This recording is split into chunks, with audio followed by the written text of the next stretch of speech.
Живописната Дунавска равнина от хилядолетия е била арена на важни исторически събития. Нейните земи са населявани от праисторическо време от хора, чийто поминък е бил земеделието. Земята е тази, която ни храни и благодарение на която живеем. Земите от Силистра до река Искър и от Дунав до Стара планина са били населявани от полянците, наричани още Хърцои. От хър – поле и сой – произход. Техни съседи са балканджиите, населяващи Стара планина, шопите на запад и добруджанците на изток. В турско време хората от полето са били наричани още ерлии, т.е. кореняци, местни. Хърцоите са жители на равнината и са смятани за старото местно население.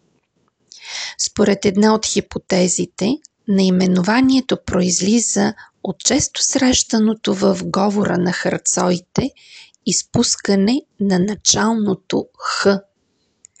Ляп, одиул, арцои.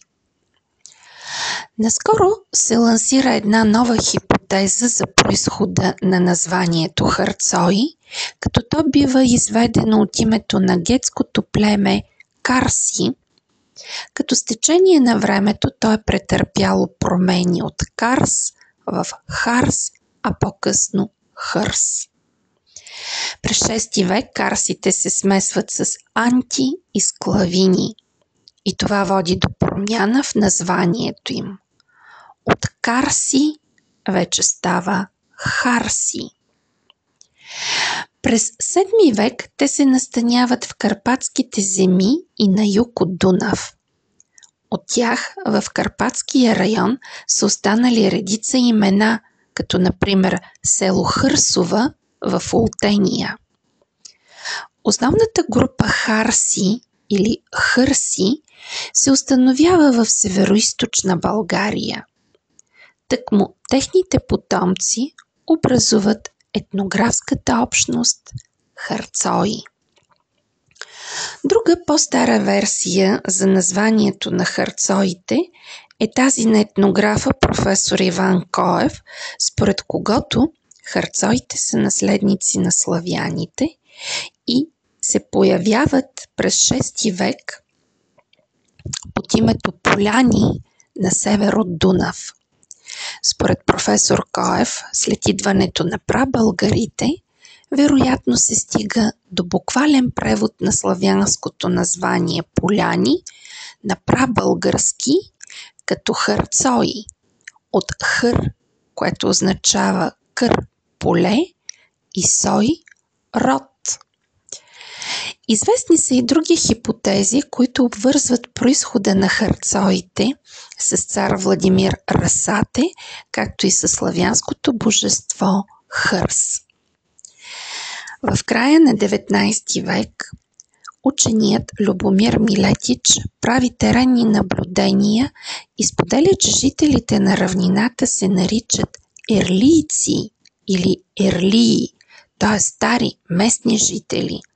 Но освен това имат и собствено название – хърцои или по-точно арцои. Арцоите се различавали по носията. Жените били много консервативни в това отношение и държали много на традициите.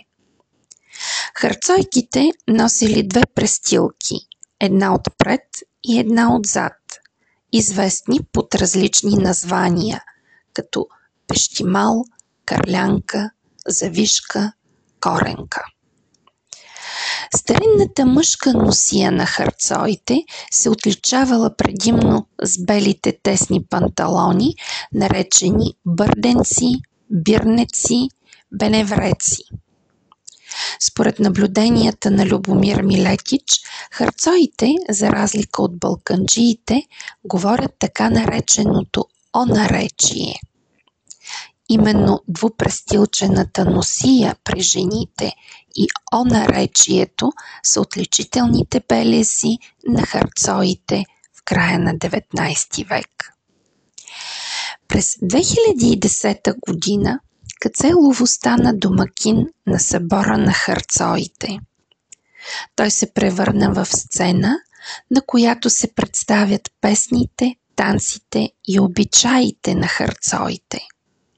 Един форум, който събира самодейците, за да представят на една сцена запазеното наследство на нашите баби и дядовци, да ни върнат към едни времена, в които трудът, морала и семейството са ценност.